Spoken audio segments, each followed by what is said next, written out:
these people who are in high places, who are doing things to children, the syndicate intelligence network, right?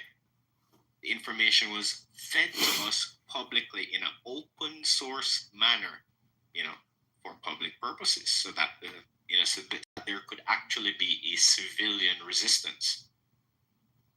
And now enough people who understand what's going on have started to inform others about what's going on and about their, need to act and become part of the solution and not sit on their ass and do nothing. But before you can do something, you got to get informed. And that's why you're here in the Truth Seekers Tavern. So welcome, everyone. Grab your coffee, grab your tea. Years ago, I mentioned the term quo warranto. And we got to see it being used in a very interesting affair with the whole redistricting in Texas. You remember that? Yeah. So what's a quo warranto? This is a provision by which you guys can use this provision to remove public officials that are not serving the public's interests. And there's a specific procedure, and all you need to do is activate it. But you need to know who you need to target first. And that's why you need to pay attention to what's happening in your states and your counties. We have all the information. We know what to do. We know how to remove these people. Knowledge is power. Just ask questions. Right? I wish Jen Rich was here right now. I mean, we talked about this stuff years ago, and when I saw everyone is welcome here. You just gotta do it the right way. But you can't do it the right way, man, because like I left not too long ago when I recently went to Colombia. I'm trying to explain. Let me say what I mean by you can't do it the right way. I recently went to Colombia. Resetting illegally. Right. The reason they come illegally, right? I recognize that there's a law, man. I just disagree with the law. It's not like I think there's not a law and they're not illegal. Let's bring back Obi Trace. Whatever happened to Obi Trace back in the day? I'm talking about rap artists. Tupac, Biggie Small. I'm talking about old rappers like dead.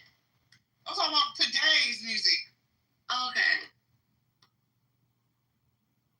Just like how they tried hard to get people to hate Donald Trump.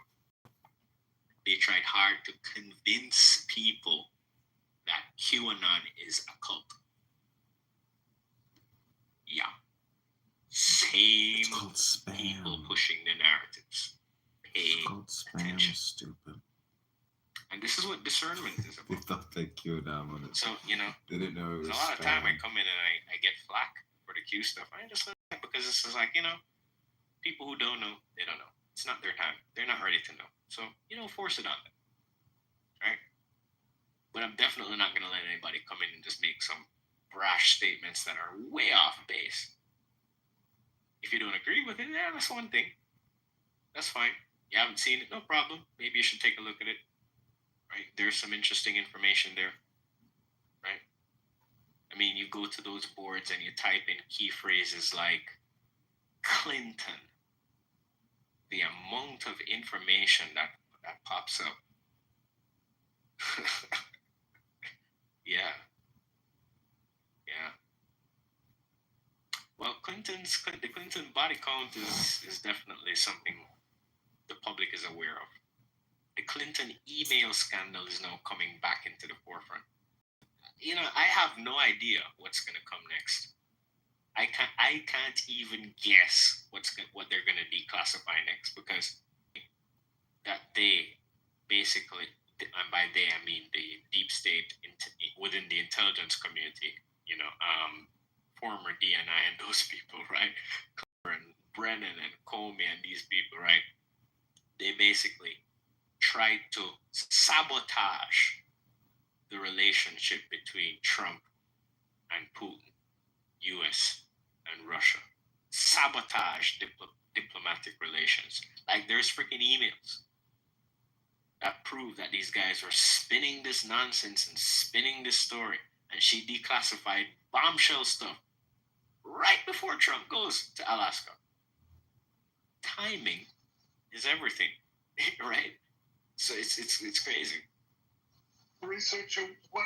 Speaking of emails and controversy, we were talking about giving the synthetic gene shots to pregnant women. What a scandal that was.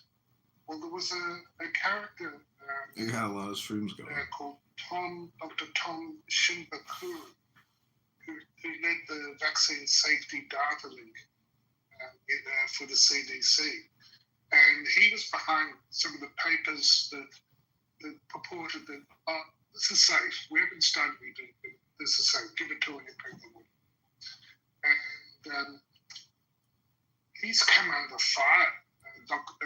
Senator Rod Johnson asked in the Senate, permanent subcommittee on investigations, to issue a formal subpoena to the Department of to the HHS, asking for all the emails and Slack communications and server logs related to C-19 safety that was issued by this Dr. Tom Shimbakuru. It was explicit, it was comprehensive. And guess what happened? 2 weeks after that, there was destruction and a sudden deletion of it, of all the records related to this. So stay tuned. This is a story that at the moment no charges have been led. Interesting. So they're just trying to they're shuffling him out and hoping nobody's gonna pay attention. What do you think? Millions of people that it was safe, and he's gone missing, and all the communications and files have been deleted, which stinks to high heaven, and may well be set up for criminal action. So I just want to mention that because that's also emailed skullduggery, and it's hot off the press. We were talking about it last night. Okay, wow. Yeah, that is very interesting, Dr. Paul. Thank you so much for sharing that. I put it in the chat. Dr. Paul, yeah, I was just about to say that there. Go ahead, tell them about the article. Oh, yes, so this is James Lyons Wheeler, his Substack called Popular Rationalism. This is what I'm reading from. And if you don't know James Lyons Wheeler, he's an amazing scientist and very good researcher. So I can highly recommend the Popular Rationalism Substack. Yeah, I can get behind his publications. I have seen a few articles he's written on the Brownstone Institute. So yeah, very good stuff. I like it. I actually am not familiar with this Substack, so I'm glad that you also dropped it there. Thank you. No problem. I'm mindful that it's past your bedtime.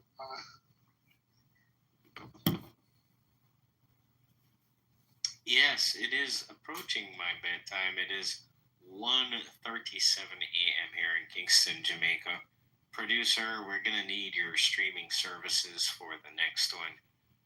So before we dive into that, guys, the floor is open. Any comments, any perspectives before we hand the mic over to producer for the X22 report, which is going to be a late night stream here.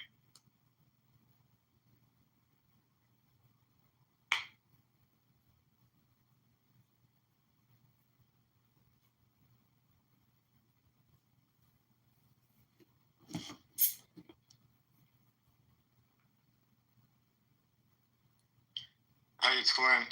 I just put a notice in the chat on a 37-year-old bodybuilder from Massachusetts that died suddenly. You couldn't paint somebody that worked harder on their health, and getting a little more visibility in certain circles in the United States. Land my plane. Thank you for Oh, sharing. you know, it also happens to be in Massachusetts, Jay Jr.'s hometown. Yeah, it's sad to hear that, even bodybuilders are succumbing. But we do need to understand what's going on. This is how severe these toxins are. It seems to go straight to the heart and to the bodybuilders. It's the coincidence of climate change is a killer clearly. I'm being tongue in cheek. I noticed that the LP also made gold and silver. Big things I think are going on there. I wouldn't be surprised if that came up in Alaska. It hasn't been reported. So stay tuned, keep your eye on those markets because I think a sea change is coming, and it's coming this year. So pay attention. Right. Oh, thank you for mentioning that. Right, so I forgot to tell you what I learned about the IRS. So guess who has a new position at the IRS, guys? Scott Bassett. Yes.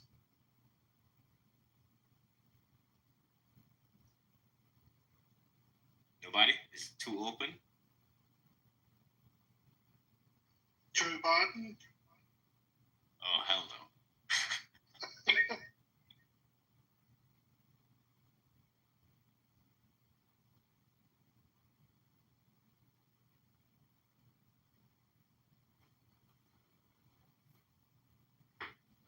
I would say Satan. I would say Satan, but that would be an older point. Okay. Have any of you heard of the name Gary Shapley?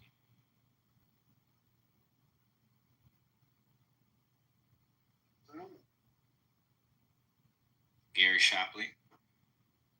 Anybody? Has anybody here heard of Gary Shapley?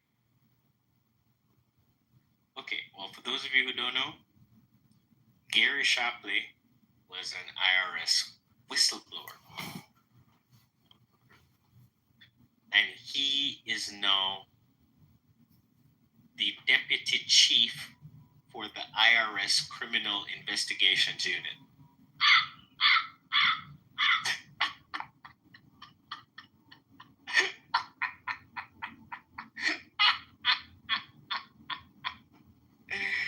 Oh boy, they're screwed. Enjoy the show. No, nobody didn't find that funny. Guys, this is like this is gonna be good, right? I don't think anybody's a weight researcher. I mean, I guess not, Boots, but he is now the deputy chief for the IRS Criminal Investigations Division. Yeah, an IRS whistleblower who was blowing the whistle on fraudulent activity, criminal activity within the IRS is now the deputy chief of Criminal Investigations Unit within the IRS. And this comes after he was being harassed by, he was fired, I believe, unjustly. Yeah. He blew the whistle and, some stuff happened and, I don't remember the full details, but it's funny how things kind of turn around, right? It sounds like we're winning. It sounds like putting out. Well, partly because I think they've earned it, but aside from that, well, Gary Shapley has shown the courage to speak out and do what's right and blow the whistle against, criminal activity happening within the agency. What better person could you put as one of the heads of the Criminal Investigations Divisions? It seems appropriate. It seems fitting. it's poetic, right? Yeah, poetic justice. Is that the appropriate term here? In that area, researcher, are you expected to play Sunday morning with Maria Barlover? Because Not particularly. She has- I wasn't planning to. Yeah. What happened? great interview, the whole interview with Marco Rubio, and then at the end, she had the lead person doing aggressive accounting at the DOJ, and he talked about delving into January 6th, all of it, including the destruction of records by the first congressional team. Oh wow. Well, that actually sounds very interesting, Glenn. Do you have a link to that particular report? Because I would stream that definitely. I I don't see why not. don't speak because Is it on YouTube yet?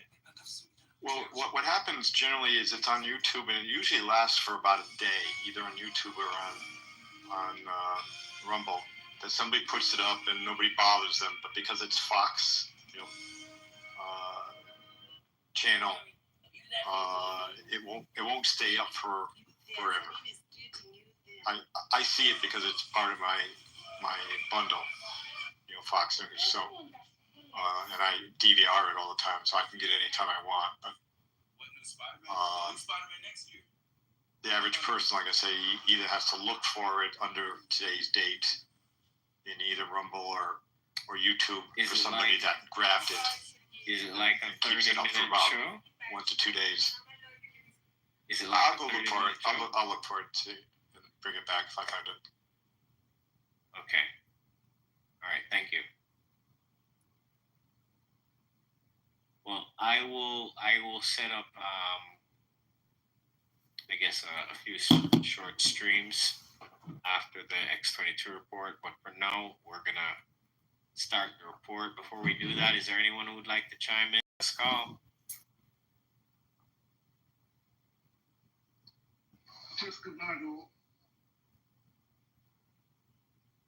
Thank you all so much for joining us here tonight, guys, in the Truth Seekers Tavern. And it's been a great conversation, great report from LT, and we do have another one, which is probably be good too. So strap yourselves in, adjust your device volume accordingly. You are connected to the Truth Seekers Tavern live on Clubhouse, and we're about to start the report. I think most people are asleep. So let's do this. Producer, you're up.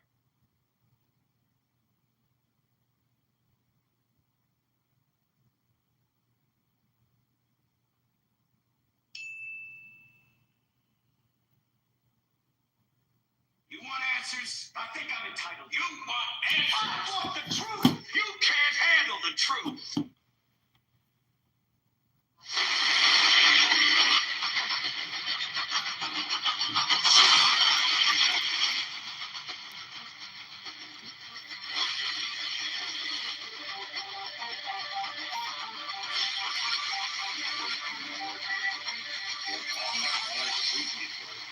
Our whole neighborhood's standing. The hospital signs, standing. The road signs, kilometer. It's all Spanish. You said they're Mexican. Well, let me just ask really quick, everybody. just to make a differentiation really quickly. Are you saying that they're Latino or Hispanic or Spanish or however you No, want to they're define it? Or mostly are you saying that they're Mexican? No, Because when they're you're saying Oaxaca. that they're just to clarify, when you're saying that they're Mexican, that means specifically that they're from No, I Mexico. said That's their ethnically. nationality. No, Ethnically Mexican. ethnically they're Oaxacan. Okay. So Okay. ethnically they're what the people that naturally live from Mexico up through into Colorado. They're Oaxacan. So these people have been here for generations, like 40 or 50 generations. They didn't move over the border. The border was set in place, and their community was split. But they have lived here. All the street names are them. We have whole barrio neighborhoods that are all Mexican and all Mexican traditional houses. These are all Oaxacan, short, native Mexican people, not Hispanic people, not Chicanos. These are all different groups of people. The Chicanos live north. They're in northern Mexico. The Ometepec are down here, which are the Christian and Catholic versions, all the way up to San Xavier.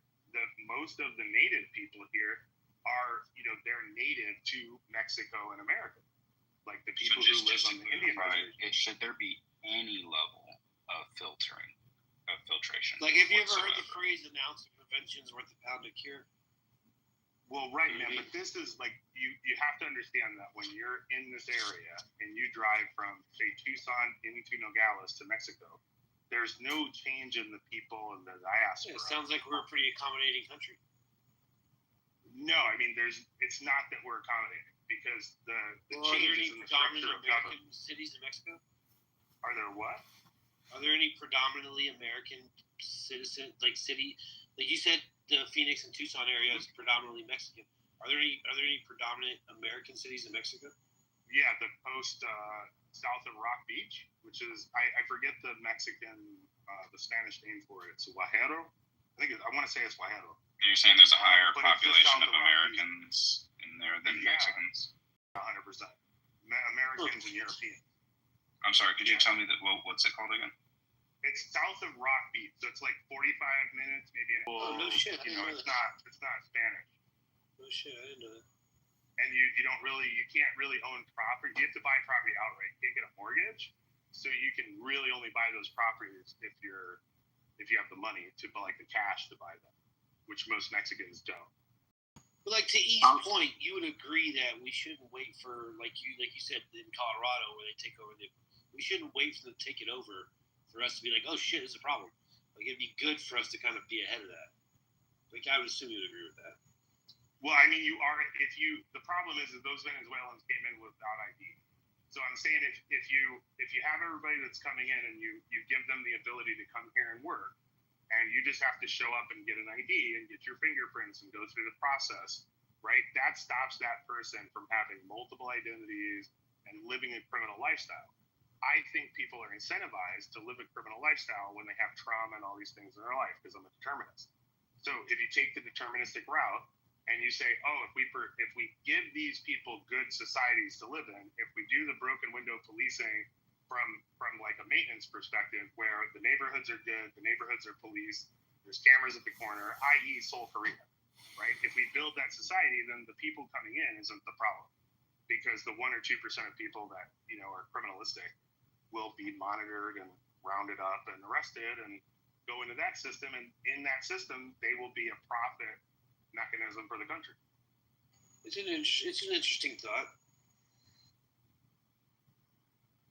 Yeah, it's ironic. I'm also a determinist, but I just tend to take the complete opposite perspective in terms of borders because in the same regard where you're saying that I'm not acknowledging that what about the artists that come in? What about the, factors like that? I mean, I feel like I can make a similar argument to what we were talking about earlier pertaining to gang violence is like, hey, I'm from Sacramento and like some pretty good music comes out of here and out of the Bay Area and stuff like that. But like a lot of niggas died over it, and so in the same regard, I just don't feel like the good always is outweighing the bad, and I think that's, I certainly can imagine there's a lot of amazing people even out of some of these really tough countries, One of the arguments it's I hear just all the time that is that black people commit twice the amount of crime as white people statistically.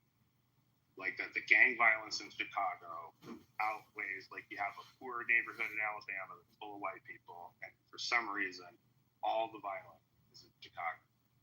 Right, okay, it's still 0.001% of people. So 99% of black people are doing the right thing and not doing violence, not causing murder. But the conversation that we have is about the 1/1000th of the population that isn't doing. Yeah, you're going to have bad things happen with an increase in population. You're going to have more crime. If you go to New York City, you have more crime than you have in the middle of Illinois near Olympia. Right, obviously. Yeah. Right? You just have more crime because you have more people, you have more social interactions, all those things. More opportunities. Right. Right, but people are still criminal at a level of about 2.5% of the population. So about 2.5% of criminals for any given population size. That increases in raw numbers, but it doesn't increase psychologically. Like, people don't change the pecking hierarchy and all the different things, the hierarchies of people, based on the fact that they're poor. Can I both you guys a question? I've never heard the determinist thing before.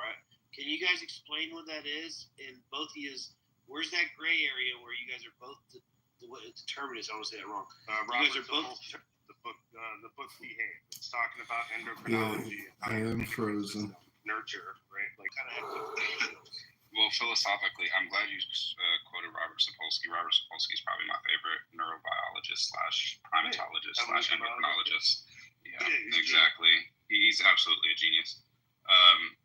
But yeah, no, essentially on a philosophical level, in terms of, and I don't want to go too tangential because it's kind of a deep concept. Keep it layman for me, brother. Come on now. but this is because of stress that we're arguing about stress. Well, yeah, that's why zebras don't get ulcers, right? There's basically 4 camps you could fall into, and we're kind of in the middle one. So you got people who believe in, I'll try to keep it layman's. You got people who believe in fate. That's like a predeterminism. Like, they believe in that everything is orchestrated, everything is, that there's no escaping it, kind of prophetic in that sense. You got people who believe in determinism, which is kind of a rejection of free will in some regard. It's not believing that everything is going to happen predetermined, but that things work in a deterministic manner. So that I am essentially, everything that's going on in my mind is a product of what's going on with my brain, my body, my nervous system, my stress hormones. I was predisposed to a lot of these things by genetics, ancestry, stress that I was exposed to while I was a fetus, and all types of things. My whole political perspective, 30 years later, is ultimately formulated by a whole bunch of things that I didn't control. And then you got people who are in the compatibilist camp, which means that they realize that their brain works in a deterministic structure, and that, but they also think that they believe that they can reconcile it with free will. And then you have complete libertarian free will, where these are people who believe that they can make choices individual and separate from what their biology. That would be your libertarian. Essentially, where do you lie? Where do you lie in that, John? Where do you lie? Me and he agree, and this is what surprises me. If he believes in determinism and a person is derived by all these factors, therefore the Venezuelan that comes here, that moves into an apartment building, is, if E was in his same position, like if E in the Venezuela switched hands, then he would be committing crime at a higher rate. And absolutely. I believe that the Venezuelan comes here, he's formed by his decisions, but the factors, like here in the United States, the better living situation, therefore change the organism. And you have a chance that most people that come here would be better behaved as opposed to worse behaved. So the surroundings determine what happens. Mm-hmm. As opposed the interaction, yeah. And where are you falling on the scene? For the most, it is funny because, well, first of all, I'm philosophically very oxymoronic, but I don't think that that's by intention of trying to be provocative. I do fall on the same spectrum that I think that it's that yes, if I was in the exact same Venezuelan, I'd probably be doing the exact same thing, because I only can really account for 2 things that are going to influence behavior, and that's going to be biology and environment. And outside of that, I don't see much room for anything else. So if I see a schizophrenic on the street, who's homeless, and I were to trade biology atom for atom, neuron for neuron, I would be exactly him. And if I had his exact experiences that shaped his biology to be exactly what it is, then I would be exactly him. I wouldn't be at the level, but looking at it on the physics level, like the atom for atom aspect of it, that how could I have done anything different than what he is doing? And if I had his exact experiences, exact genealogy. So yeah, I do believe that. I think that we fundamentally agree on a philosophical level, but I think in terms of a prescriptive level of how we should address that is probably where we differ, because he tends to look at it more like open borders, and I think it's ultimately a compassionate view that he has. So that's why I really do think that he has a positive intention behind it. I just think that there's such a thing as pathological compassion, where the road to hell can be paved with good intentions. and that compassionate view could also come at the cost of deregulating what is a society that's producing something good for the rest of the world. So I think, like I said, philosophically, we agree. Primates migrate in a bifurcational pattern that does not respect 90-degree angle borders. It's not a natural way of movement and spreading out. It's artificially contracted, so you can't just freely do things. I understand it's not. All the way down to zoning. I really hate them. Drives me crazy.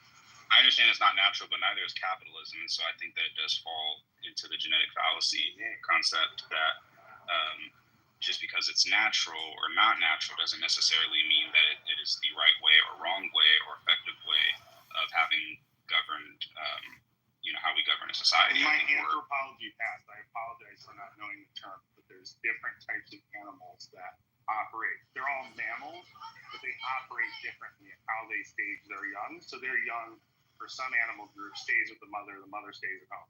For some animal groups, the mother leaves the babies in a nest, and her and the dad go out.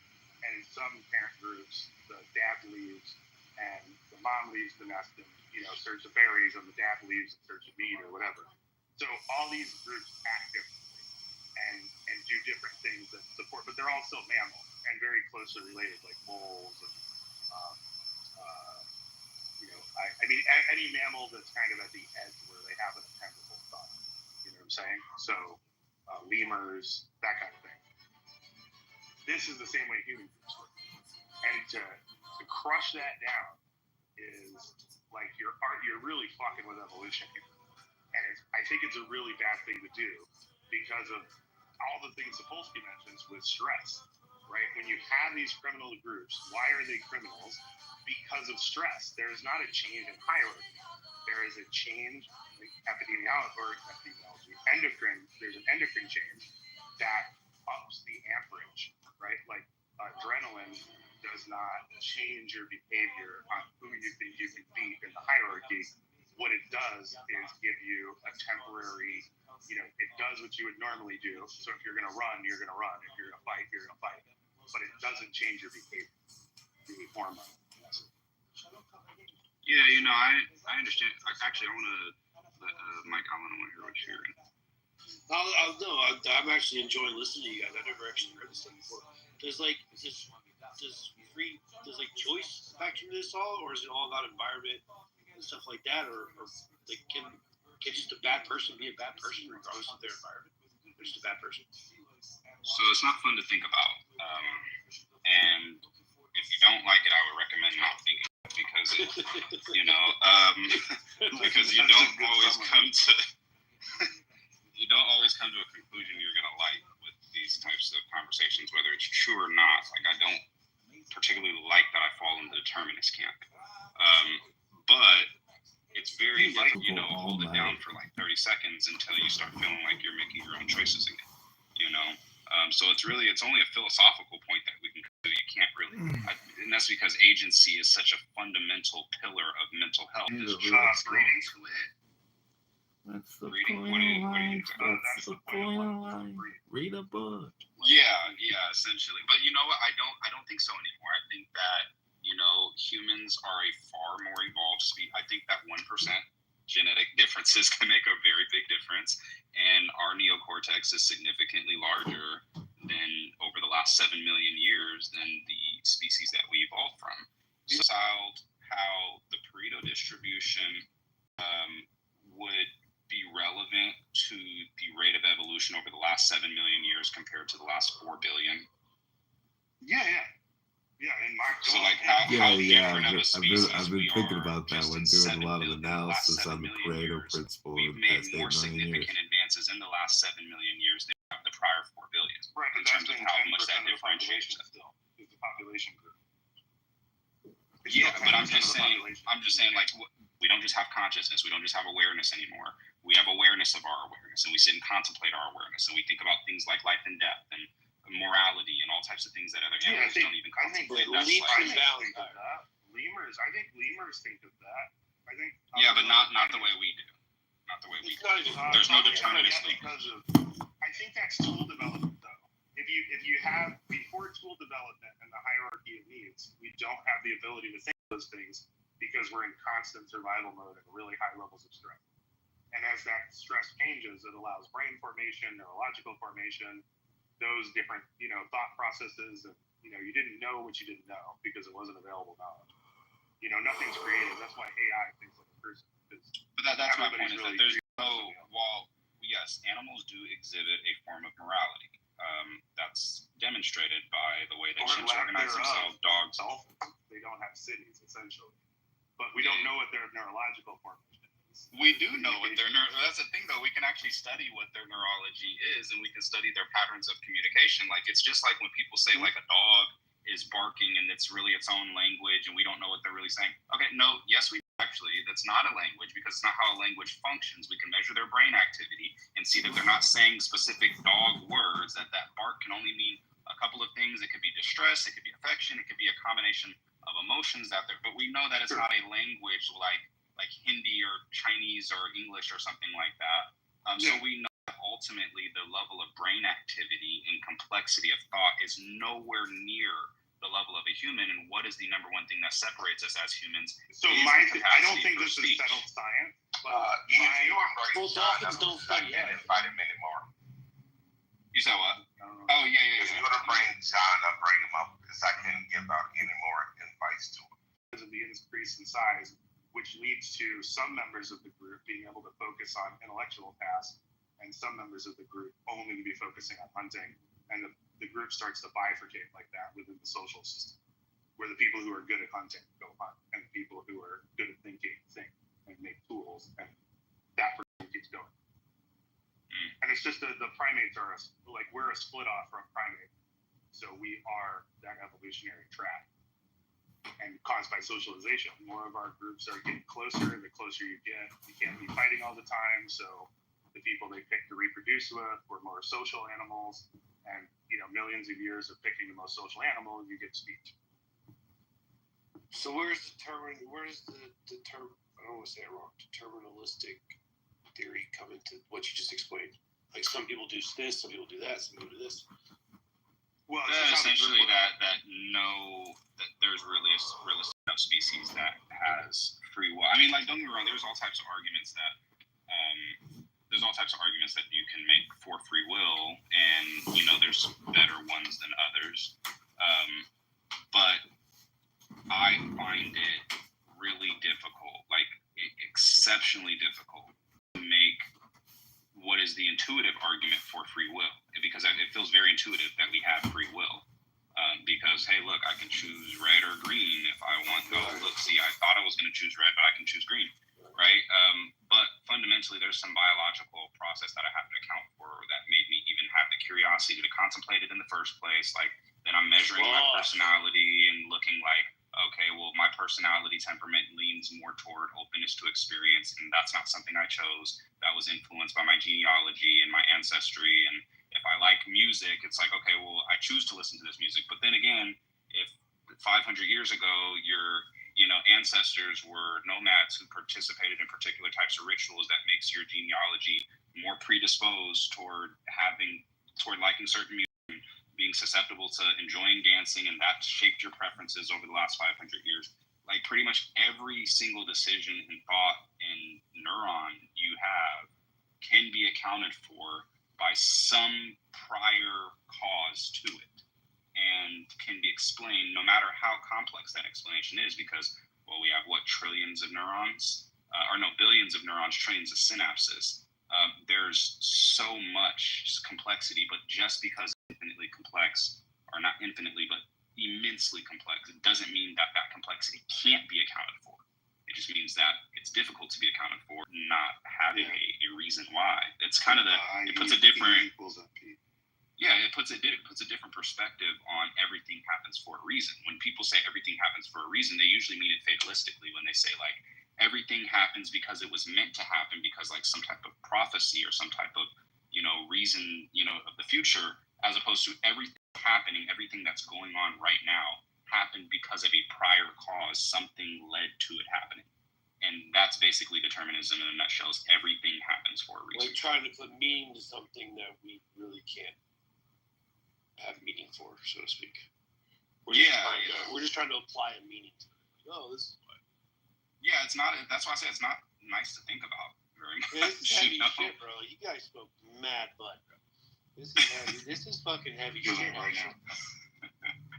Fucking nuts. Yeah. Because there's layers to this, right? Like you start, and there's layers, there's another layer, there's another layer. It's like, well, fuck, dude. Now we're like, whoa.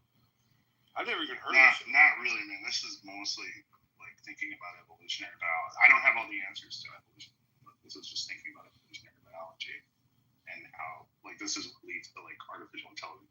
It's where it came from. Well, it's like subconsciously, or from what I'm getting from it, like subconsciously, you were going to make the choice you were going to make, whether you knew it or not, because of whatever factor you had, either in your ancestors or where you were raised or blah, blah, blah, but you were probably going to go down that path regardless. Well, almost, I mean, if you look at neuroimaging data, for example, if you look at, like, before somebody has a thought that they can identify with their thought, if you were to look at neuroimaging data, you'll actually see the part of their brain associated with those thoughts or behaviors light up before the person is consciously aware of the behavior or thought that they're going to have. Seriously? Yeah. That's nuts. Like, that's actually nuts. Yeah, it is. That's actually, so like I said, it's crazy thinking about. If you think about it too hard, it's kind of depressing. Some of the wrongs of regular people, shit. God damn. Yeah, no, we can go back to the lack of free will is depressing. God damn, y'all comes from reading my head. Bro, I'm trying my best to keep up here, K, bro. Jesus. Burrito dish said to have 90% of the people that just fucking stand around with their thumb in their ass, and 10% of the people actually make the money. And so that's why you see corporations with smaller and smaller groups of people. Well, it's even worse than the 90-10. It's actually the square root of the amount of people in a given domain produce 50% of the results. So if you got, like it's 90-10 if you look at probably like 100 it's worse than what I said. Oh, it's worse. It's like infinitely worse, right? Because it's like if you have 100 people, that means 10% of them produce 50% of the work, right? Which doesn't sound too bad because, like, okay, top 10, produce the same as the other 90. But then that also means if you have 10,000 people in a given organization, then the top 100 of them produce 50% of the work, and then the bottom 9,900 produce the other 50%. And this is and what so economists on. do with their time. So exactly. So and so on. If you have 1 million people in a given industry, the top 1,000 of them produce 50% of the work, and then the bottom 999,000 of them produce the other 50%, and so on. This explains why China's so fucked up, because it's got billions of people, right? Do the square root on that. How many people are contributing to the work? How many people are sucking on their teeth? His contention is, hey, we open up all the borders, millions of people come in here. Now what?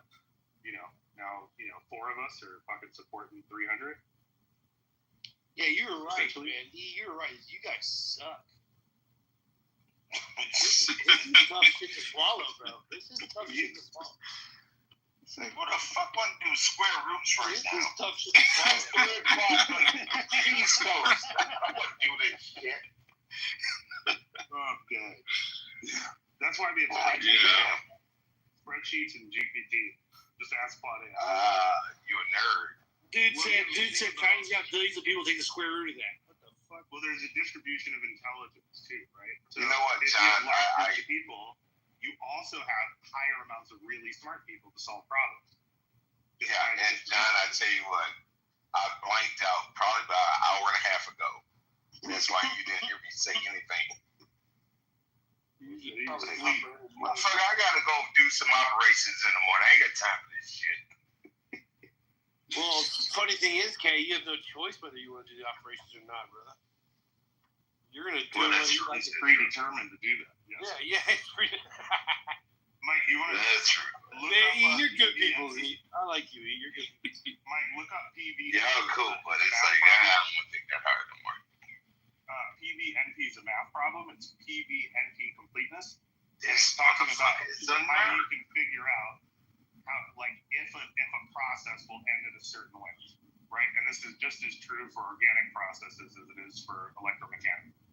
So PVNP, if we solve that problem, then we'll solve determinism and we'll know whether it's true. Yeah, fuck that. Who the fuck is thinking this hard at I 3 don't o'clock in the want to morning? that, bro.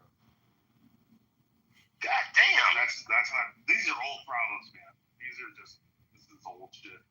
You know. Well, despite This our decade, agreement on a lot of the philosophical domain, it's interesting that we don't extrapolate in the same direction to the political domain, because we seem to be like not completely antithetical in the political domain. I mean, we probably agree on some things, but yeah, I think Kay and Mike, what it really comes down to is like your political beliefs. I always say that politics is just like a cultural and economic manifestation. Sometimes it can go very odd directions, such as with myself, as you pointed out, John, that like I'm a determinist who has a lot of conservative views, but doesn't fall in the category. I was like 16, and now I'm a lot less conservative. 16, and now I'm a lot less conservative in that regard. Yeah, he's gotten. I don't know. I guess I feel more that you think. Yeah, maybe. Well, I don't know. I'm actually kind of more of an asshole than I was, but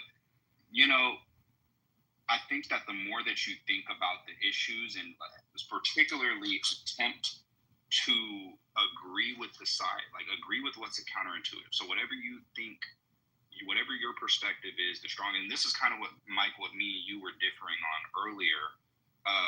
You and Seneca were very strong on the, take accountability. I don't mean to not strawman you in any way, but kind of like pull yourself up by the bootstrap type of position.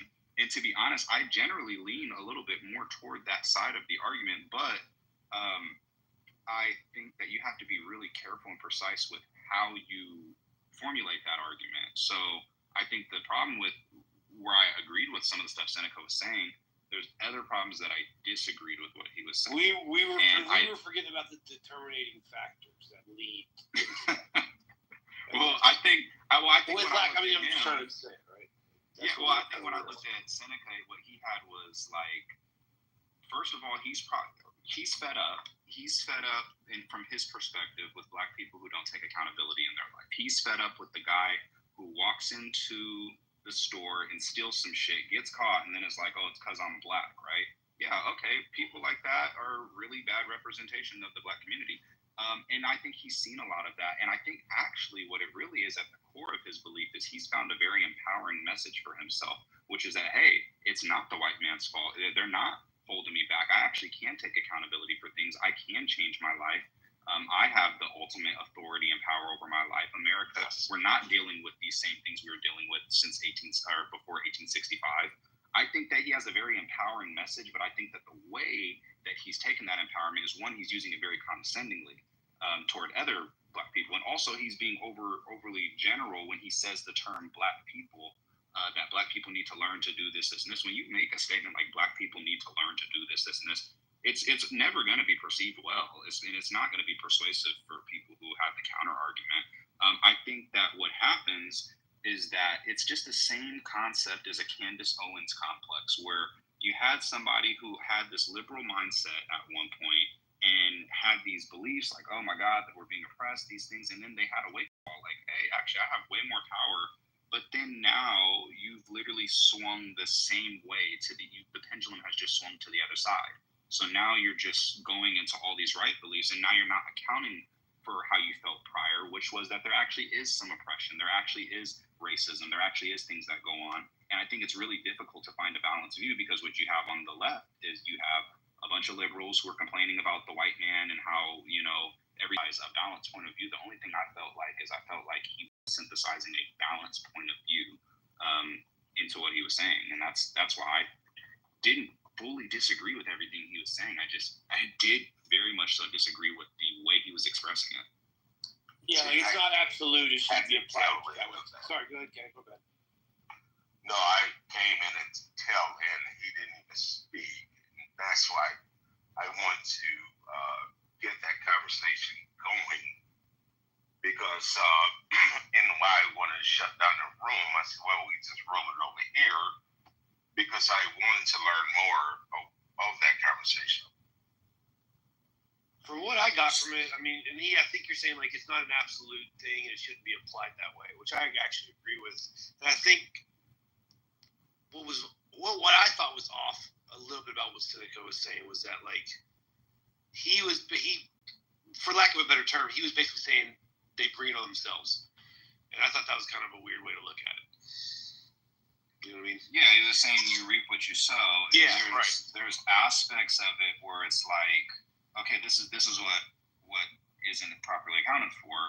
Where he's right is that the solution ultimately has to come from a place of responsibility because we don't have other options outside of responsibility. So like, if my life is shit, even if I have an oppressor, it fundamentally is my responsibility to figure out how to surmount these obstacles in my life. You know, like I didn't have my dad in my life and whatnot, and I didn't have a good relationship with my mom, and I still don't have a good relationship with a lot of people in my family. But I found a way to make a pretty decent life for myself and make some decent money for myself and be in a decent enough position to where I'm happy with my life. Now, ultimately, that comes down to my responsibility. But at the same time, I also have advantages too, you know, that I have to account for that other people may not have. So I think where the problem with conservatism sometimes, and there's problems with both liberalism and conservatism, is liberals think everybody can do anything, you know, but also liberals at the same time, while they think anybody can do anything, they also take no responsibility. Like they think that if something bad has happened to you, like if you experience trauma, then you're just like hopeless and like nothing is your fault. And I know that's a little bit overly generalized, but I'm just saying that's kind of the contour. Progressive side. Or the progressive side, yeah, thank you. And then when you have like a lot of conservatives don't take account for the fact that like they're like, well, I grew up and I didn't choose to be in a gang and I didn't choose to do these things. But it's like, also look at what your background was, dude. Like, look at your life comparative to somebody else who would have been in that circumstance. I feel like a lot of conservatives lack compassion. And I don't even mean, maybe compassion is not even the right word. I think just empathy, like the ability to actually put yourself in another person's circumstances. And they could say things like, oh, well, I never chose to do drugs. I never chose to do this, this, and this. Yeah, some people don't choose to drink because they literally don't like how it feels. That's why they don't drink. It's not a moral thing. It's not because, oh, I just don't drink because, no. There's people whose, you know, dopamine receptors are 20 times more sensitive to it, and their mother did crack, and they're predisposed to addiction. And if you were in that same person's circumstance, you would be struggling with addiction as well. I mean, my grandmother doesn't smoke weed. She doesn't do anything because she doesn't like the way substances feel. I love the way alcohol feels. I just choose not to do it because I think it can be destructive for me. So it's like we're fighting a completely different battle. But I'm also not interested in eating like fast food or high sugar food because I just don't really like it, but she is. So we're all predisposed to different things. The problem with conservatives is that they're not accounting for people's predispositions. They're not accounting for people's background. They're not accounting for their history. They're not accounting for the fact that even the motivating message that they might have for themselves that's empowering, other people don't even always have the same intellectual opportunities to process those ways of thought because the stuff that they're going through has not enabled them to be able to do that. So it's easy to just say anybody can do anything and we can all pick ourselves up by the bootstrap, but that realistically is just not true, that we can all do that. Yo, E, let me ask you a question. How high are you? As high as my profile picture. This motherfucker's high as an eagle ass. I hate to admit it, but there's a little bit of truth to what he's saying. Man. It's fair. Yeah, I can tell. It's fair. Well, no, I mean, it's as conservatives, we kind of get caught up in the whole thing. Well, dude, just make the fucking right decision. Like, what's wrong with you? Just make the fucking right choice. And we kind of this motherfucker have been around the whole realm of reality. We kind of like forget to take a step back. I was trying to talk about the IQ distribution. Like, that's like the key problem here. Like, this nigga's high too. God damn it. 50% of these people are really dumb, and they just do not have the ability. They don't have the horsepower to make the right decision. They just, no matter what group you're talking. And I don't know what it is, Adrian. I need to get high. I need to start indulging in that. By the way, the more complicated the world gets, the more of the IQ distribution is not able to compete, which is why we have the poverty problems that we're having. They got that medical. And Adrian, you're more than welcome to come off, Mike. They got that medicinal shit, Kay. We can't get that shit. They're on that. And Mike, I just want to address what you're saying. I don't indulge in marijuana. I just don't. I like the smell of it, but I don't like. I've been high one time, and that was it for me. Nerd. Sorry about that, Jay. You need to. Yeah, I'm a nerd with that. Hell no. I'm good. Yeah, I'm with you. And Mike, I just want to address what you're saying real quick too. Like as far as like the problem with conservatism, I'm not saying that conservatives aren't right in terms of their solution.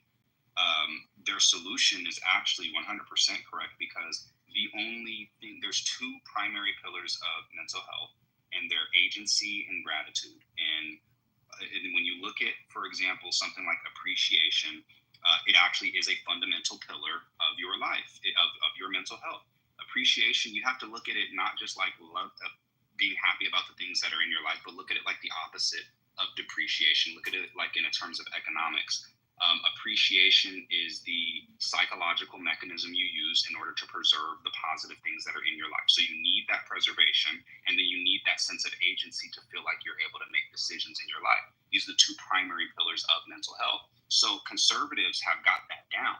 They appreciate, hey, we're in the greatest country ever. We have the most opportunities ever. They're in that. They also have the sense of agency. Hey, I can do anything. That is not the problem. Like they actually really do have it right in terms of their assessment. The diagnostic is proper. What's not what they're getting wrong. But what they're getting wrong is the prescription. So how to diagnose can see, okay, this person has narcissistic personality disorder in combination with bipolar and these other mood disorders and stuff like that.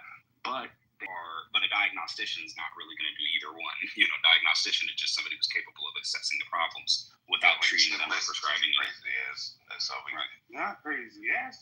Wow. That's interesting. And Mike, what I'm really saying is that you guys have the right diagnosis, but by just telling somebody, well, just get up and do it, that's not going to work. Like, you have to get them. And the crazy part is, like I said, I tend to align a little bit more with you guys' way of thinking about things. Ironically, despite the fact that you probably, it is. And despite the fact that I probably came off like the opposite perspective, I actually tend to align a little bit more with where you guys are thinking of it. But I also look at the other side of the perspective that if you wanted to reach out to those people, in order to change their perspective, you have to deeply empathize with their plight and start on a step-by-step basis, which is that, you can't, like he said, you're telling crippled people to walk. You can't just start off telling them to run. You can't just start off, like when I'm talking to brother Mike, who's the gangbanger and stuff like that, I've grown up around these type of people my whole life, and some of the smartest people who taught me the shit I know were gangbangers. But at the same time, I'm at a different perspective where I would never want to be involved in anything like that, but I have to empathize where they're at, meet them with where they're at, see what their individual circumstances are, what's motivated them to want to be in that in the first place, and run a proper set of diagnostic criteria, and then assess what is the way that I can communicate with this person in a way that's going to be effective, that's going to be empathetic, and that's actually going to inspire a change in them. And conservatives just do a fucking awful job at that, despite the fact that they have the issue, right? And liberals oftentimes have the approach, right, in terms of how to be, I think that young guy was just trolling. No, but Which one, I Seneca? think you guys just like punishment. Like liberals and conservatives like to punish people who step outside the bureaucracy. They love rules and they love to keep the game on their side. And when somebody starts winning against them, they want to change the rules so that their group gets the win. The people who think like that. It's like I feel like liberals are like, just be nice to me and give me compassion, and like it's hard for me. And then conservatives are just like, get the fuck up, and like, but they're telling get the fuck up to like people who like can't walk sometimes, like they're like Andrew Tate, when like cancer, just fucking get up and walk it off. What the fuck, like. Yeah, you only got one leg, but motherfucker, you better get the hobbling. Put some leg. You only got one leg? Sounds like a problem for a bitch. But I don't see liberals. Liberals still aren't free with the money. Like they don't just want to give money to anyone to have them quote unquote walk. They don't want to get people off of zero. Like in the large. They want to be paid to manage that person's life. They want to be paid. Progressive versus liberal. Yes. I think most people are liberal in certain areas. You know what frustrates me about this is we're always talking about these things, but this is like this is old school philosophy that came up that was anybody, there's no rules, you know what I mean, from an art like there's a deep social like of progressive, there's a deep social connection between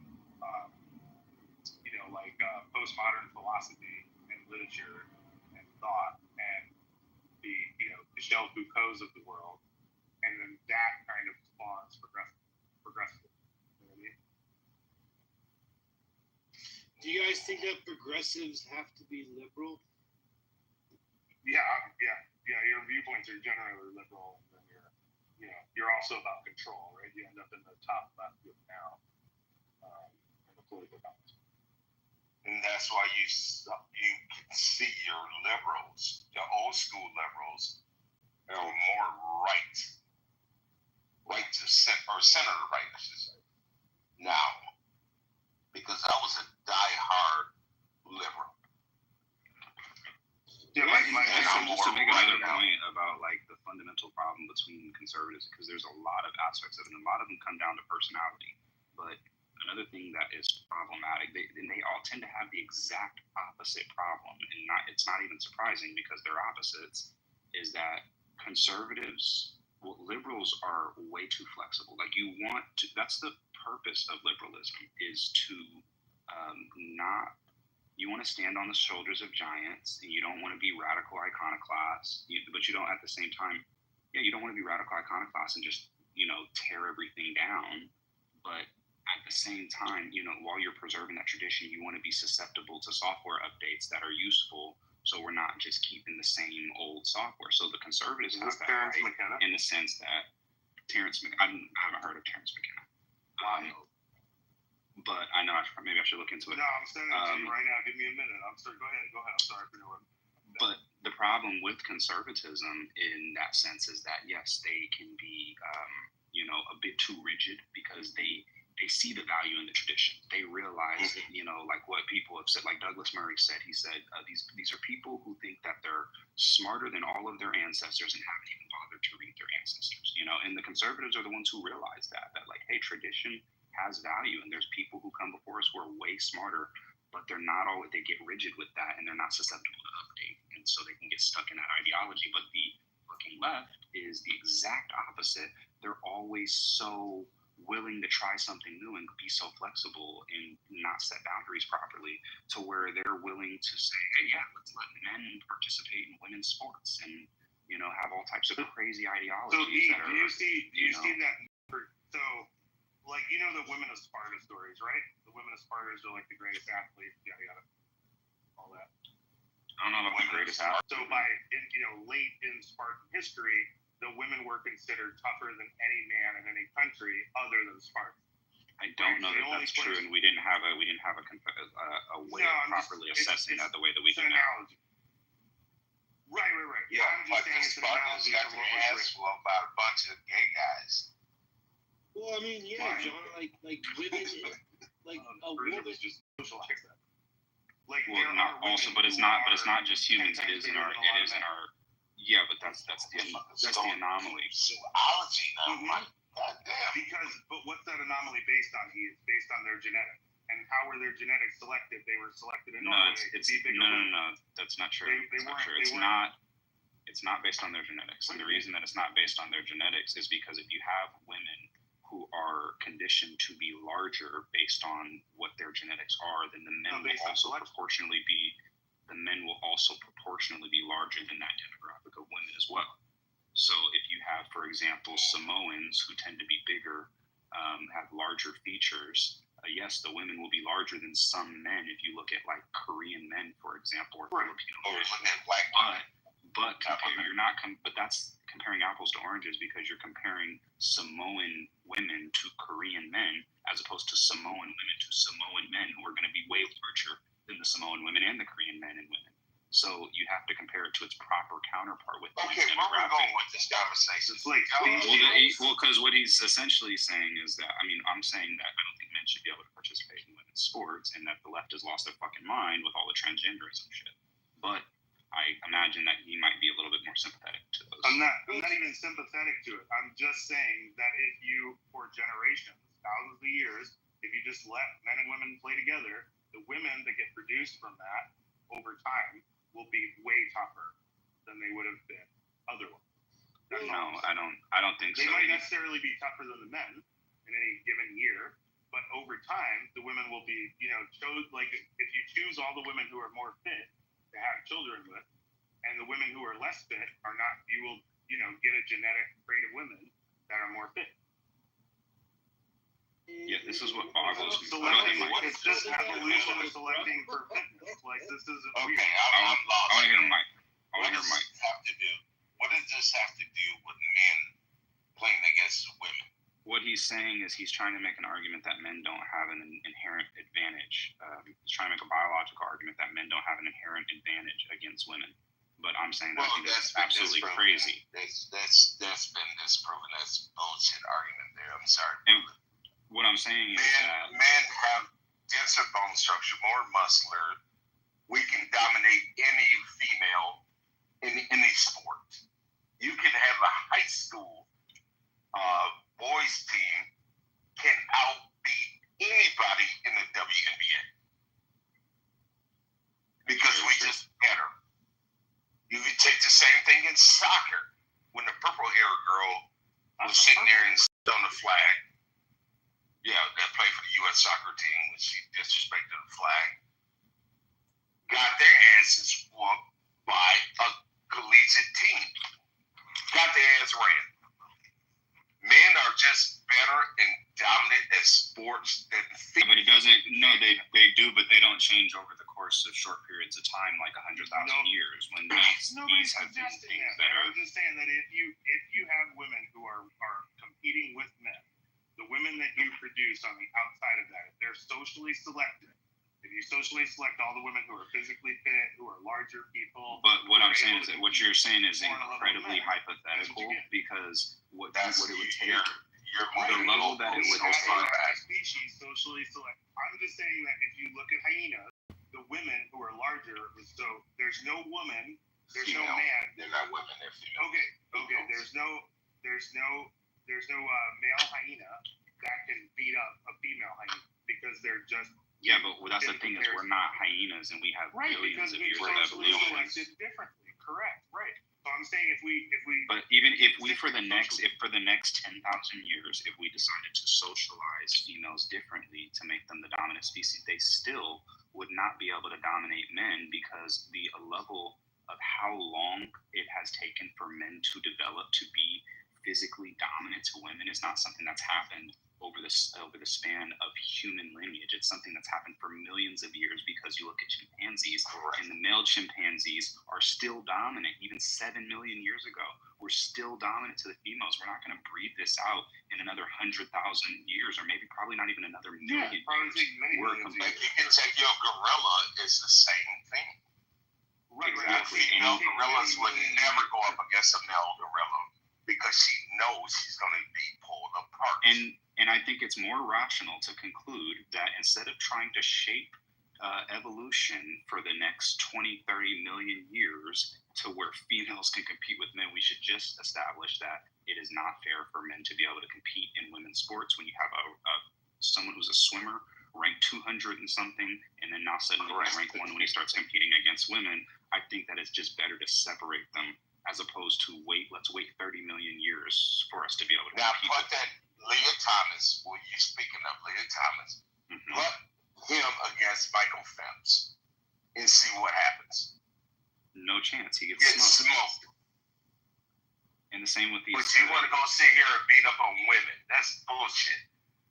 You know, and it's the same with these UFC fighters. You can take pros who are not in the UFC. You could take amateur fighters and put amateur male fighters and put them against. There is no woman in the world who can beat rank number 50 in the middleweight division of the men. There's just none. It's such a disadvantage, and that's where I say liberals lose their fucking mind with this compassion shit, because where they're coming from is really, I think, to some degree, trying to be like, well, look, we need to let everybody into spaces. We don't want these people to be, ostracized from life. If I was in that person and I was born transgender, I'd want somebody to treat me, and I'd want to have the same opportunities. Yeah, I see that it's coming ultimately from a positive perspective, but we got to not be willing to lose our fucking minds in order to support people. The boxer out of Michigan, champion, black girl. She was like 3 times gold medalist. Mm-hmm. She tried it. She said, "Oh, I can beat a male." Got her ass. I just say, well, his gloves were unpadded, made up all kind of excuses. What the fuck is her name? Clarissa Shields. Great fighter. Not gonna knock her for a woman, because now she wants to go on this campaign to fight Layla Ali. And I'll concede, to the somewhat irrelevant point. I'm not saying you're making this point, John, but like this is the point that's commonly made that is irrelevant. Ronda Rousey would fuck me up. Amanda Nunes would fuck me up. And I actually train. I'm a blue belt in Brazilian Jiu-Jitsu. I've been training boxing for 10 years. I'm just not as good as them. And I train with like female black belts, and female black belts fuck grown men up, even when they're 110 pounds. There's no debate about that. We know a highly trained female will fuck up a grown man who has no training. Absolutely. But because the skill. Exactly, because the skill. But then when you put another man who has the same level of skill or the same level of training, there is no chance that woman you're gonna die. Even guys like you're gonna die. Like there's nothing. Don't do this. Yeah, there's nothing you just could do. Putting your top degree jujitsu lady against what's the famous Gordon podcaster? So Joe Rogan. Will fucking break your leg in a minute. If I fight Joe Rogan, I would never fight him. I'm 30. So this seems to I have my third degree in Taekwondo. I would never try to fight that guy. You don't want to get kicked by Joe Rogan. That's the thing. Fuck no. Be a problem. You heard those stats? Oh my god. Yeah. Shit. Fuck that.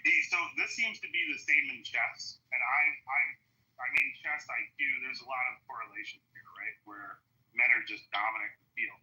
And I've always asked the question that, like, I looked at like what's competitive and I don't know, has a physical attribute where so chess is one of those things, endurance running is one of those things, but it does not seem you're about to make me get real toxic. No, look, I don't think there's any woman masculine match. I don't see any woman that's competitive in the endurance racing, and like if or you chess, look at chess or video games. If you look at chess or video games, right?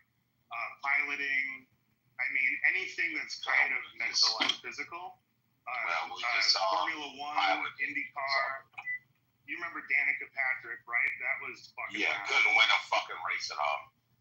Right. Couldn't win shit. So why do you think this is? And is it because my very progressive liberal self in the past would have said that at some point women will, there's some woman out there, but now I'm less and less believing that that's going to be the case. Well, look at it like as far as the chess problem.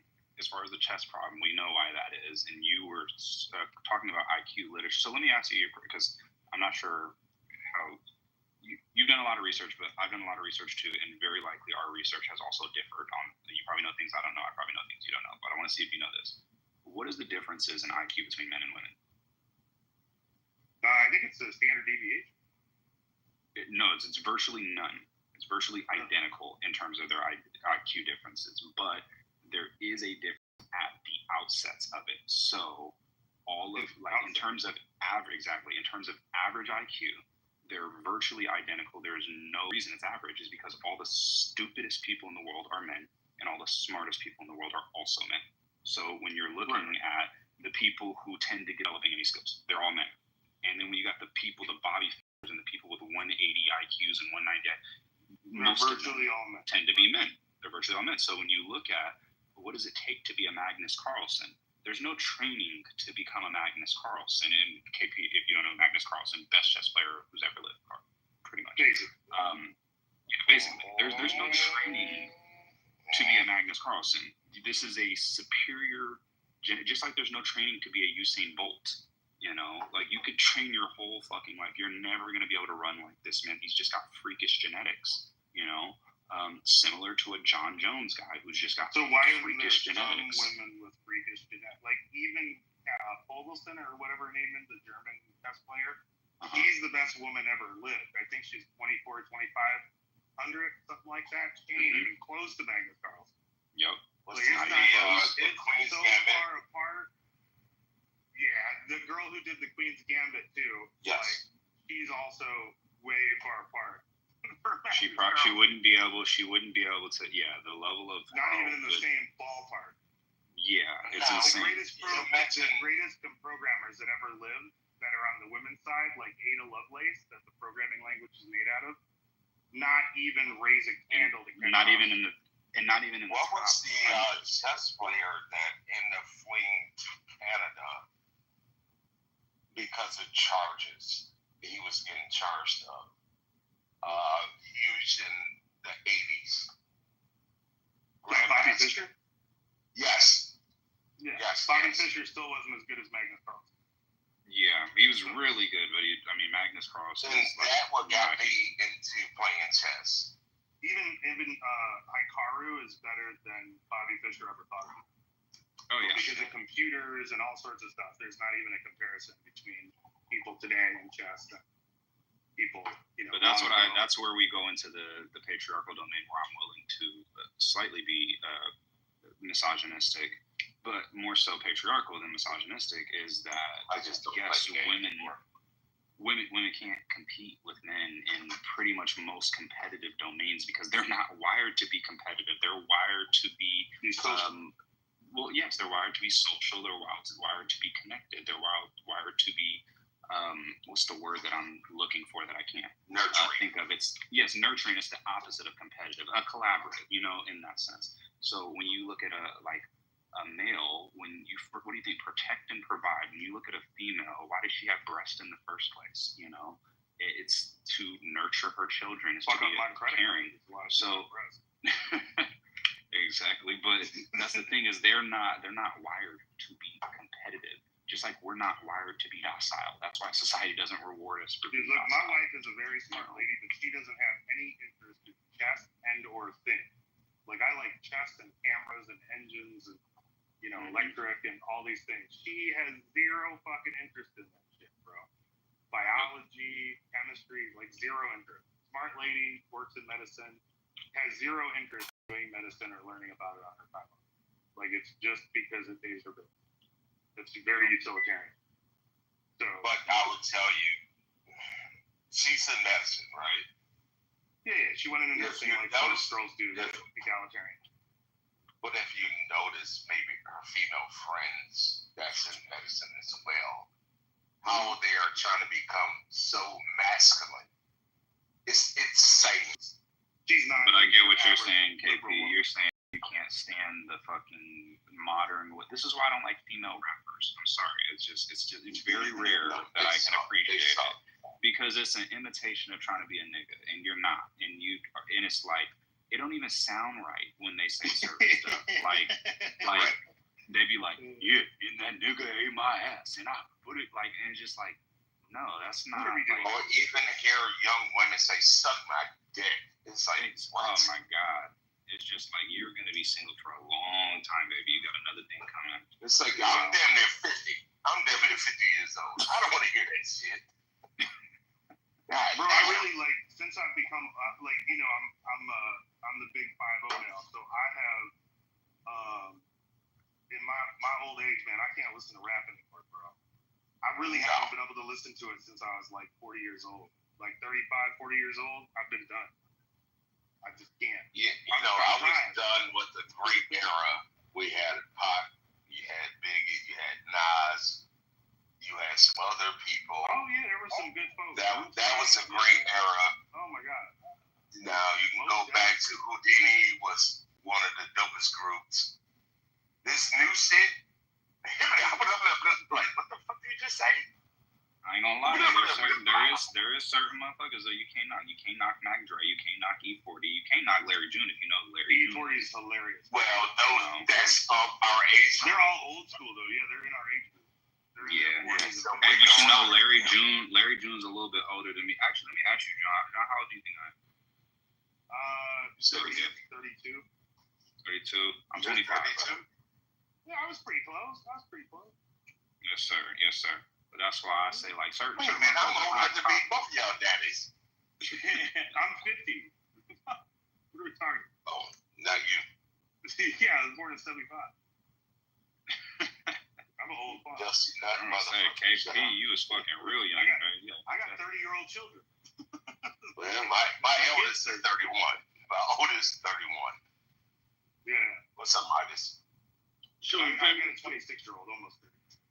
You got it, brother. Yeah, Given I'm that an old 7 years is in you. In my time, man, we've really changed what liberal meant. When Kay talks about liberal and progressive, like, I think George Carlin was out right now, and I think of him as a liberal, he would be canceled. Terrence McKenna, Done. that I sent You will be done. they would have thrown that motherfucker out in the street. Like, Terrence McKenna be more canceled than he was in the 70s. You know, I'm talking about shit. When he did his stand-up, that was like 92, 93-ish, I think. Mm-hmm. Yeah, his ass would have probably been cooked. 1997. He would have been cooked. Yeah, I think he died in like 04 to 07 or something like that. Maybe 08. When he said, hey, there's a big club, and your ass ain't in it. That dude was hilarious. But he was what I thought of as liberal, like a free speech advocate. Yes, he was very liberal. But everybody else now, the progressives, do not want that. They more mouth. Like, everybody's got to follow our social policy or we're going to socially exclude you. Yada, yada. So that's why I wonder is, like, how do we get back and to if he was alive, that's why I say, how do we get back to a classical liberalism where people haven't lost their fucking mind? You can still fight for women's rights without saying bitches got to be niggas. You can still fight for, I don't know though. I don't know that you're seeing. I think you are seeing a shift back because you have with men. What's the people epidemic have gotten you have? control with their view. With men, the epidemic is that you have a bunch of lonely men who are involuntarily celibate, right? You got the incel problem with men. But then with women, you got the involuntary childlessness, right? And involuntary can't end up getting married. So they're experiencing something too. It's just that men are experiencing it younger, women are experiencing it a little bit later, and they're having older. Yeah, exactly. Yeah, and like so 30, 40 years in old. the same sense, there's a bunch of unhappy women out there, and there's some young women who are starting to say, do I really want to take my advice from this old, ugly, blue-haired cat lady bitch who is giving me all this shitty advice on how she understands men? And the last 40 relationships, that she was in, it wasn't her fault that it didn't work out, But she didn't get it by like relationship number 3 that maybe there was something she needed to improve upon. Maybe so like these young, because I can tell you from meeting several women, just friendships, not situation, anything like that. Between 40 and 60, they have no man. Never had sex in 20 years. It's insane. They stop looking good. Nobody want to fuck them. That's why they start buying them roses and all that shit, dildos and whatever. It's fucked up. But that's what I'm saying is that young women are starting to catch hold of that, and then now you got young women shifting back like, oh, I want to be a traditional wife. You got women who are so scared of what these old bitches are going through. They're like, I don't even give a fuck if my nigga cheat on me as long as he's good to me, Mm-hmm. And so they're shifting back. God bless them. Then the pendulum is swinging back for the older women, saying, "Hey man, I ain't had no. Hey, you know what I wish I could tell I ain't been laid in so many years. They starting to switch. Say, I can shut the fuck up and get me a man. Yeah, I want to say to these 20 and 30-year-old men, just focus on your business and your house and your life because your wife isn't born yet. You know, that's another thing. You mentioned Kevin Samuels. No, because his profile pic. I just said I thought it was funny that he had a profile pic of Kevin Samuels, but he joined right after all the patriarchal conversation. But in terms of what you're saying, John, I agree. I agree with what you're saying when you say, you know what I mean, don't focus on your woman right now. I have very strict policies for the type of females that I deal with, you know, and they have to be providing some type of value to me, to my life. And so I don't even like standard shit that people be talking about. I was listening to Charlie Kirk talk about, you know, what's he saying? Don't ever split the bill and this, and this. I'm like, I'm going to be real with you. I'm not paying for no bitch. I just went over to a female's house a couple of weeks ago. She was irritating me, so I blocked her for 6 weeks. But one thing I did say is every time I go over, she was like, hey, are you hungry? I got some food. She's like, I got a bottle for you, this, and this. I'm not doing shit for this bitch because you're going to need to justify the value that you bring to my life before you and not fucking keep it pushing. Yeah, I'm just the person. I'm not a Christian, right? I'm obviously. I need to get in this Monte Carlo so I can tell you my nigga. Oh my God. I'm an atheist. Trader Days now, my nigga. I've never been a Christian or anything, but I kind of have a family value system and that I've always been in long-term relationships, right? So I've been with my wife. I'm divorced, but I've been with my wife currently a little over 10 years. And we just have a family unit in it. Like my household, my wife, my ex-wife is kind of a purple hair. But we have more of a family unit that's more of a conservative household overall, but we have very liberal ideas. In a lot of cases, like you've seen with me talking about the border, we live in Mexico, right? We hang out with mostly Spanish people and Black people, and we travel a lot. So we have a weird, you know, we're kind of the 1% of people here. But I really have a long-term, I want to be in a long-term relationship viewpoint. Not like most of the people that I see do not have that mentality.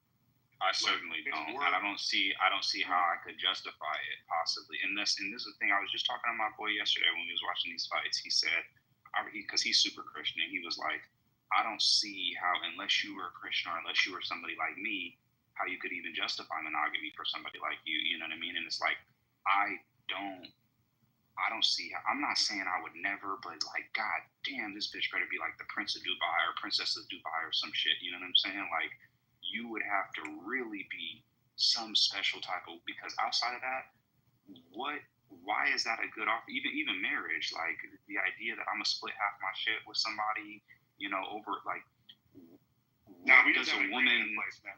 We don't, you know, when I got married the second time, we put a legal agreement in place that we don't split anything, really. We have stuff that occurred during the marriage and we have stuff that is our own.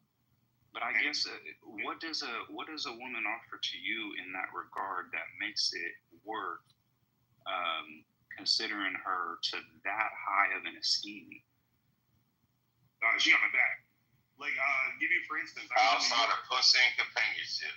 Yeah, I was in New York and I needed some shit done in Phoenix, and she took a flight to Phoenix, bought a house, didn't need my help, and just got everything right so that we could get up there when I got back.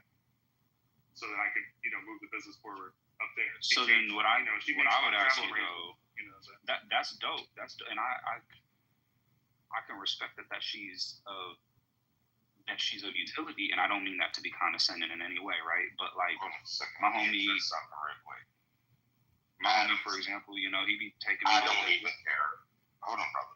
Okay, but you don't care. You don't care. There's other people that don't have knowledge of this that may care, right? This whole entire room is being streamed to fucking Twitter. This whole entire room is being streamed. He's been here for hours. Yeah. Okay, I'm against the stream to fucking Twitter. Okay, all right. The replays are on, bro. And it's a pro-nuclear family room. Simple.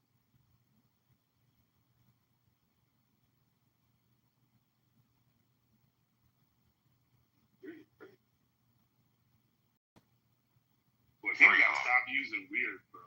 Weird is gets weird. Weird is shit. This dude's wild. What the fuck is he on tonight? Dude, the internet is undefeated. Somebody streams him. Oh no, Kate.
has rendered him naked and vulnerable. While there have been a number of critical books written about something more for that, not for the face specifically. For the face would be what you're referring to. Gotcha. Okay, good to know. Appreciate that, Io. Great information. Yeah, actually, and so here's the even crazier thing. So a few days ago, a friend of mine told me about some research where they've actually done like electrostimulation with red light, and people who've been paralyzed are walking again, because it turns out that all our cells are kind of like not photosynthetic, but they respond to light. It's not a question of, hey, does your cell do anything with the light? It's what does it do? Like, and specifically, how does it use that energy? And in this particular case, it helps the cells kind of say, hey, there's some neural activity here. For whatever reason, the immune system confuses this as neural activity, is one of the theories. And that then brings more of the immune system along with it. And it says, hey, we got to do some fixing stuff here. We got to look at this. We got to look at that. And so over time, not only like in those kind of weird situations where people have like nerve damage, but also for people who have issues with like coma patients in comas and stuff like that. Actually, a friend of mine who's a doctor is doing a trial right now with that specifically to see if they can help people recover like just brain damage. As you said, like 850. I'm curious how long. Weird, like. And how long are the treatments, and for how long? All that information. So for the clinical patients, I think it's about 10 to 20 minutes, and it's about consistency. You have to do it every day. If you miss a day, it's like starting over again. And you have to basically do it for 30 days constantly. That's why all the rich people basically end up buying the rig that you have at work is what most rich folks have at home. Okay. So like we were looking at making a shower curtain that has these LEDs in it, and then animate it to look like a fire or something. So then when you're in the shower, you're just casually getting the red light. So there's many ways of getting it. Some people just put it in their bathroom and turn it on when they're getting ready and things like that. So then they're just standing there naked, and then their whole body gets it. And it really helps like tighten up the skin and things like that. Like